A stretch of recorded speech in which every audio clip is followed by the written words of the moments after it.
Let me tell you a little more about Northern State Prison. I got shipped from that place called CRAFT, Central Reception Forwarding, where they, evaluate you and determine what prison is best for you.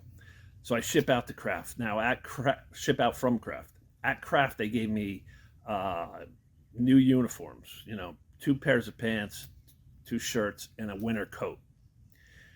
I get to Northern State Prison, and I don't know whether it was second, third day, I get called that I have a meeting on the south side of the compound.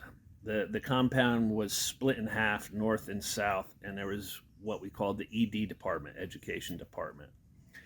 And to get through the ED department, you have to line up outside. There's at least a dozen corrections officers forming this gauntlet you have to walk through. I guess they've had a lot of problems when you have mass movements and guys line up and fights start. So there's at least maybe 20 plus guys out lined up outside. And then you go inside. They let 5 of you in at a clip. And you go inside the building. There's a metal detector. You have to empty everything out of your pockets. And there's all sorts, there's maybe a dozen guards inside.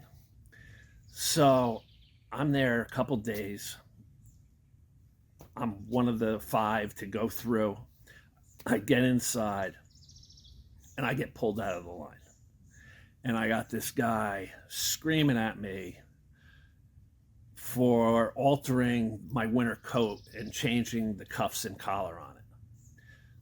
Little did I know that you could buy sewing kits off of commissary, and the guys in gangs like to change the color of their cuffs and their collar. And that's a big no-no, altering, your uniform or altering your jacket. And so they now realize that Kraft just gave me this coat 2 days prior. I haven't altered anything. I don't have commissary. And yet they gave me a coat with the wrong color cuffs on it and wrong color collar. And this guy pulls me out of the line and starts screaming bloody murder at me. Now a couple others come over and they get right in my face. They're an inch away from me, spit hitting me, screaming at me, asking, what are you, a gangbanger? You think you're tough changing your collar? I'm like, I just got here from Kraft. Kraft gave me this coat 2 days ago. They're like, bullshit. Kraft doesn't hand these out. It's always blah, blah, blah color. This is the wrong color. They would never give that in Kraft. I'm like, they gave it to me. So now you're going to lip off to me, huh? You're going to lip off to me. And so they're like, strip naked. So, they love any chance they get to strip you naked, they strip you naked. So now I got to strip naked for them. And then they're like, give me that coat. You're not getting that back. I'm like, it's the dead of winter. I need a coat. They're like, tough shit. You're not getting this one back with the wrong cuffs on it. And I'm like, holy smokes. I'm like, and it's like talking to a wall. I tried to explain, you guys are the ones that gave me that, but they wouldn't hear it. So, I get back to my tier, and I'm telling the guys on the tier, I'm like, these guys just took my coat and said I had the wrong cuffs on it. What the hell are they talking about? They're like, man, you're lucky that's all they did. They're like, they just sent a guy to the hospital, like broke his jaw, fractured his cheekbone because he had altered the cuffs on his coat. And, they're like, oh yeah, the gangbangers like to do that. And they're like, you're lucky, all they did was take it.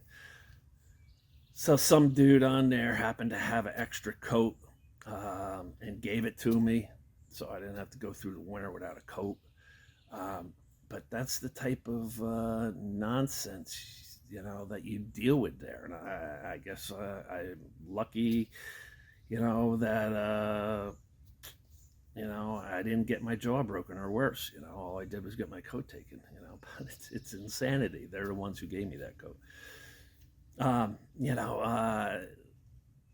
There was another incident,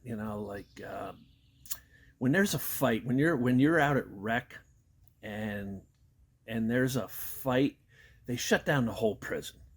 I guess, guys are smart. They'll have their buddies do a little fight on a tier over there to like draw attention to it, and then they go stab up a guy over here. That's the real fight. They coordinate it with their gangbangers, buddies. But the prison has a guard tower, and they got cameras everywhere, and they're watching. And as soon as there's a fight, the whole place gets shut down. And they also have a rapid response team that goes flying out to the fight. And these guys look like, we used to call them Ninja Turtles. They got this like hard suit on, and they got a helmet with face mask down, and they got their batons out. And, one day my buddy and I were doing push-ups and then walking 2 laps, push-ups, walking 2 laps, push-ups, walking a lap. And we had a transsexual on our unit with big double D breasts. And the biggest guy in our housing complex, this guy, VA, he fell in love with this transsexual. And my buddy and I are doing push-ups and taking a lap. And as we're coming around, we see the transsexual give the big guy VA a 3-piece. Boom, boom, boom. And we're like, uh-oh. And VA ate those 3 punches like nothing, and then grabbed the tranny and then just started pounding and pounding and pounding. And we had a sergeant on our tier. Sergeants have to go around and collect paperwork, daily paperwork from the guards.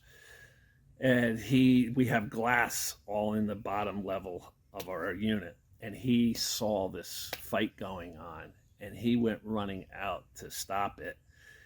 And the guy VA picked the sergeant up and slammed him to the ground. So now you got a serious infraction. I don't know what the code is that got called in for officer being assaulted, but that got called in.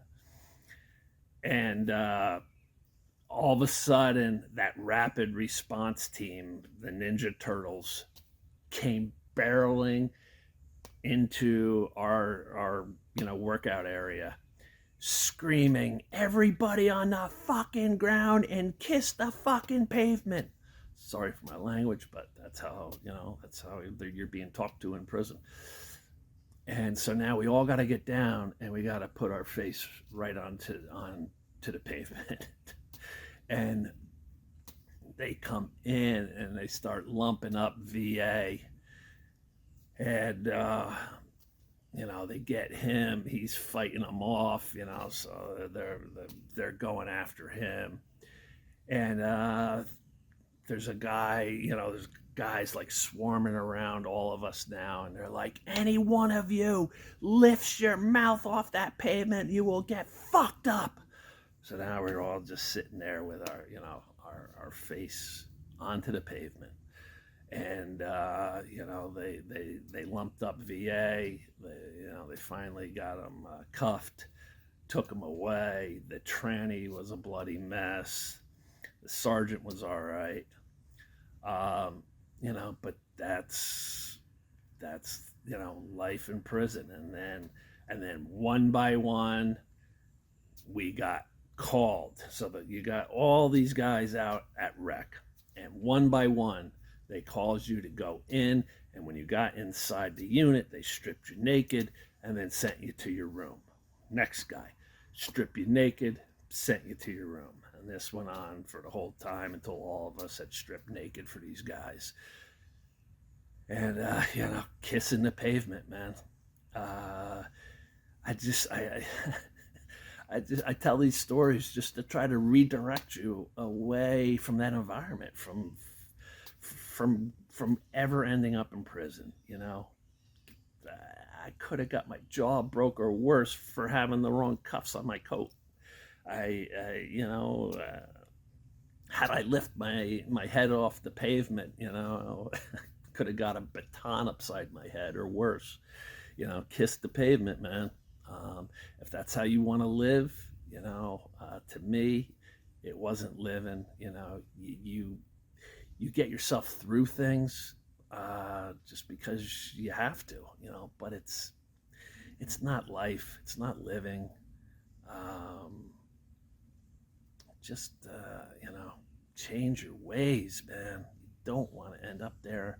And if you're abuse victim and you're thinking of doing what I did, it is totally not worth flushing your life away to seek revenge. Heal instead. Get therapy, get healing, get God, get sober, get new habits, get a new life. And don't let that past, just eat at you any longer. Peace.